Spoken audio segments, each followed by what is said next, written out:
How do you build a $450 billion empire when your own industry hates you, your product scares people, and you lose money for 20 straight years? Because that's exactly what Palantir did. A Silicon Valley company that Silicon Valley rejected for 2 decades. A surveillance company run by a socialist philosopher who never wrote a single line of code. A company that helped track down terrorists, deport immigrants, and surveil entire populations. And that today is worth more than most banks on the planet. The monopoly of rejection. When your entire sector runs from the market, you don't need to compete, you just need to stay. This story begins on September 11, 2001. Not in New York, but inside Peter Thiel's head. Thiel is one of the co-founders of PayPal, the platform that for the first time allowed people to send money over the internet without going through a bank. And he's just sold it to eBay for $1.5 billion. He has money, he has connections, and he has an obsession: national security. Because what Thiel sees after 9/11 isn't just an attack. He sees a massive intelligence failure. The CIA had data on the terrorists. The FBI had data. The NSA, the agency that intercepts electronic communications, also had data. But none of them talked to each other. Each agency kept its puzzle pieces in systems that didn't connect, and nobody was able to put them together in time. So in 2003, Thiel founds Palantir Technologies with $30 million out of his own pocket. The name comes from the Palantir in The Lord of the Rings, the magical stone that lets you see everything. And he pulls off something almost no entrepreneur achieves on day one: getting the CIA to invest through In-Q-Tel, its venture capital arm for emerging tech companies. But Thiel does something even smarter. He doesn't put himself as CEO, the top boss of the company. He finds a friend from Stanford Law School, a guy named Alex Karp, who has a doctorate in German neoclassical philosophy, considers himself a socialist, has never run a tech company, and doesn't know how to code. Why put a socialist philosopher at the helm of a spy company funded by the CIA? Because he was exactly what disarmed the critics, and that's pure strategic positioning. Thiel understood that if he, a libertarian, someone who believes government should intervene as little as possible, known for his right-wing political stances, was the public face of a surveillance company, nobody would trust it. But if the CEO was a left-leaning guy, skeptical of power and allergic to authoritarianism, the company would generate a credibility it never could have had otherwise. Putting the most unlikely person in the most visible seat was one of the most brilliant moves in Silicon Valley history.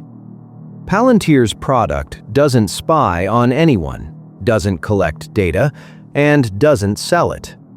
What it does is something far more powerful. It connects the data you already have.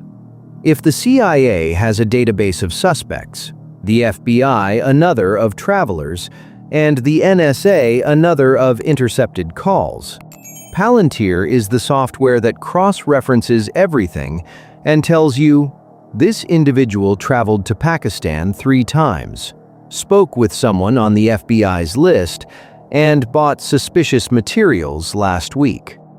Before Palantir, doing that by hand took weeks. With Palantir, minutes. And it works. Over the next 8 years, Palantir becomes the secret weapon of the world's most powerful intelligence agencies. It helps troops in Iraq and Afghanistan detect ambushes and dismantle terrorist networks, integrates the CIA and FBI databases, and it's rumored that its technology was key in tracking down Osama bin Laden. The United States government can no longer operate without Palantir. And that's exactly CARP's strategy. Don't sell a product, create a dependency. If your client can't function without you, price and competition stop mattering. That's not sewing, that's building a moat. But being indispensable to the most powerful government in the world comes at a price, and that price is called reputation.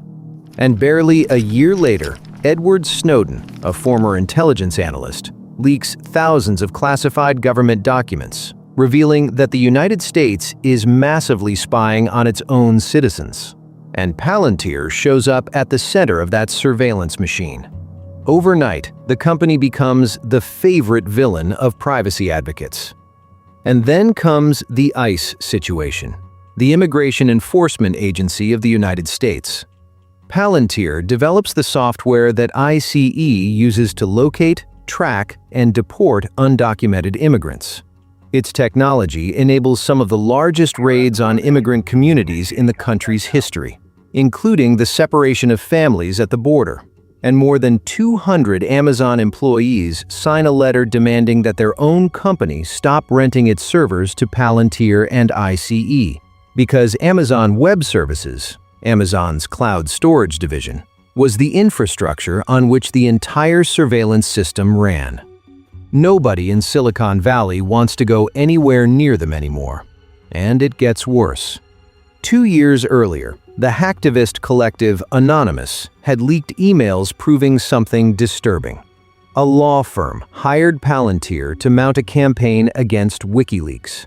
And Palantir engineers created a presentation spying on real WikiLeaks journalists, tracking their movements and connections with authentic data to demonstrate the software's power to a paying client.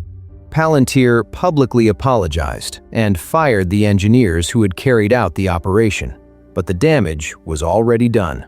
And to top it off, 5 years later, it was discovered that company engineers helped Cambridge Analytica, the consulting firm that manipulated data from millions of Facebook users to influence the American presidential elections, expand its unauthorized collection of personal information from millions of people.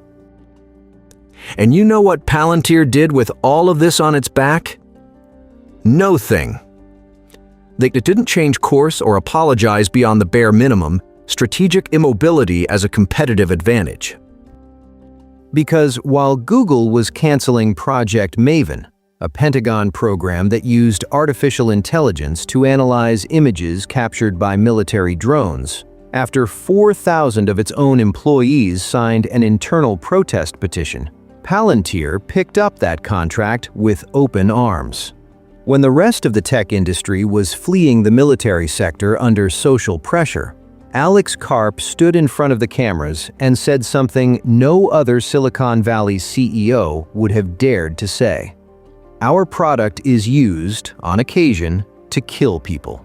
And 2 years later, in September 2020, after 17 years without generating a single dollar of profit, with losses that in a single fiscal year exceeded $580 million, Palantir goes public, starts selling company shares to any investor on the New York Stock Exchange through a direct listing without intermediary banks at a valuation of $16.5 billion. The Wall Street experts can't understand how a company that only loses money can be worth that much. But Palantir doesn't survive on the stock market because of its numbers. It survives because of something that doesn't show up in any balance sheet.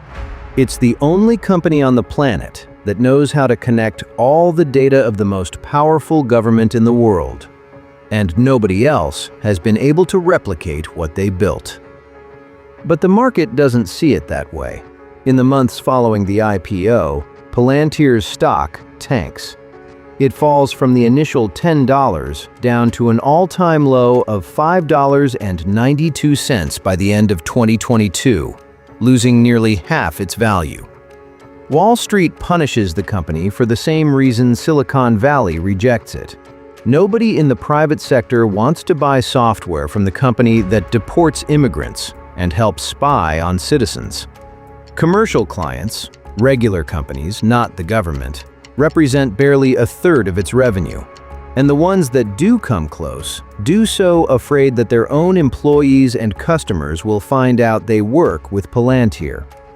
And just when it seems like the company is going to be stuck selling only to the government, unable to grow beyond Washington, something nobody predicted happens.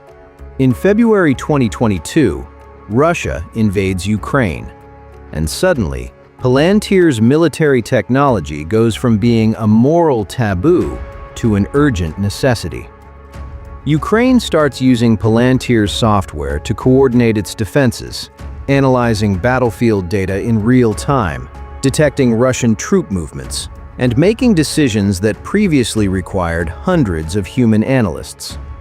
The system that Silicon Valley had rejected as immoral was now helping an entire country defend itself from an invasion.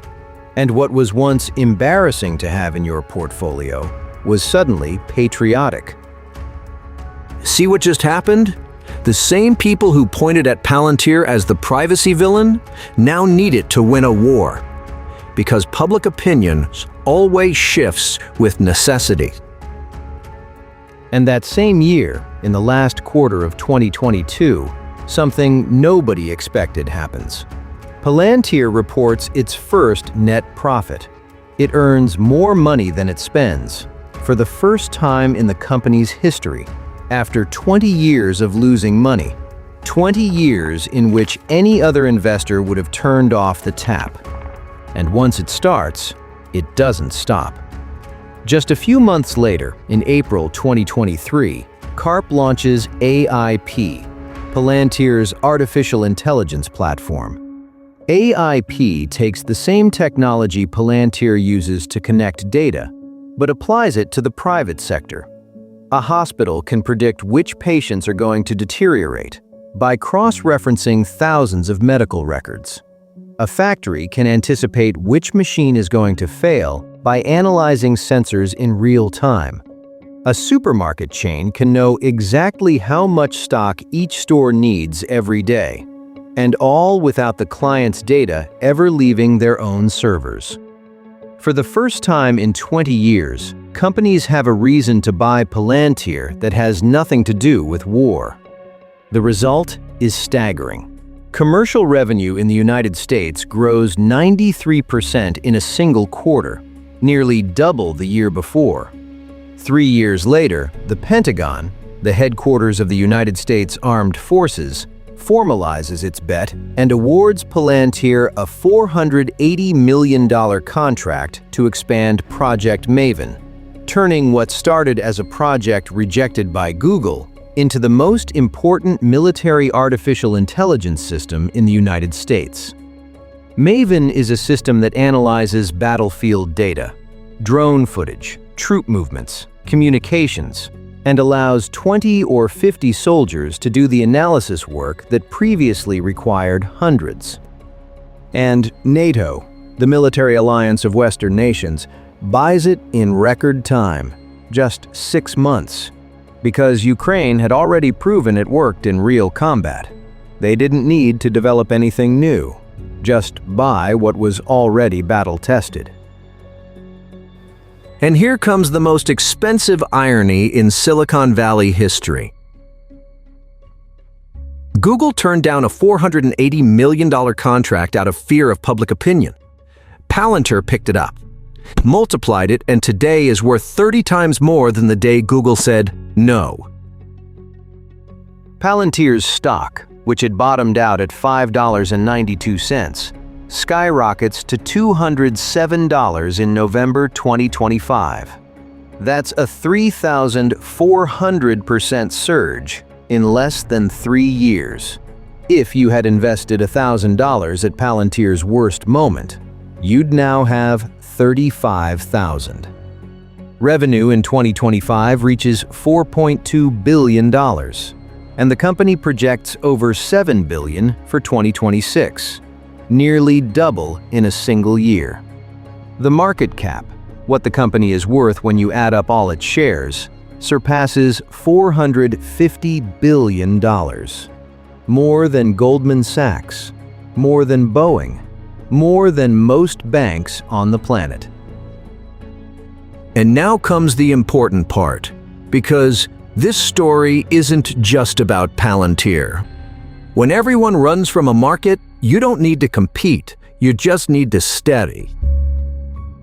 When Google, Amazon, and Microsoft fled the military sector under social pressure, Palantir was left alone in a market worth hundreds of billions of dollars, with no real competition. Most entrepreneurs chase the most attractive markets, the most visible ones, the ones that generate the best brand image. But Palantir proved that the most profitable market can be exactly the one that provokes the most rejection. Because where there's rejection, there's no competition. And where there's no competition, the margins are brutal. Don't sell a product, create a dependency your client can't escape. For 20 years, Palantir didn't try to convince anyone that its software was good. It embedded itself so deeply into its clients' operations that disconnecting was impossible. If Palantir disappears tomorrow, the United States military can't coordinate its intelligence data. NATO loses its battlefield analysis system, and ICE can't track anyone. That's not a business relationship. It's a symbiosis, a mutual dependency where separating means ceasing to function. Who represents your company matters just as much as what you actually sell. Thiel could have put a retired general or a defense executive as CEO, but he chose a socialist philosopher who didn't even know how to code. And that decision, which seemed absurd, neutralized the harshest criticism for years. The person who represents your business shapes the perception of your product just as much as the product itself. If your client needs you to survive, the money comes on its own bonadi. It's just a matter of time. No normal investor endures 20 years without profits, and no normal entrepreneur pitches that. The presentation where you ask investors for money. But Thiel and Karp understood something almost nobody sees. If your product is critical to your client's survival, the money comes on its own. The problem is that 99% of businesses don't have the capital or the stomach to wait 2 decades for that to happen. The next time someone tells you your product is controversial, remember this. The same people who hated Palantir today can't function without it. Build something your client can't let go of, and public opinion will stop mattering. Because people change their minds when it suits them. But dependency never changes.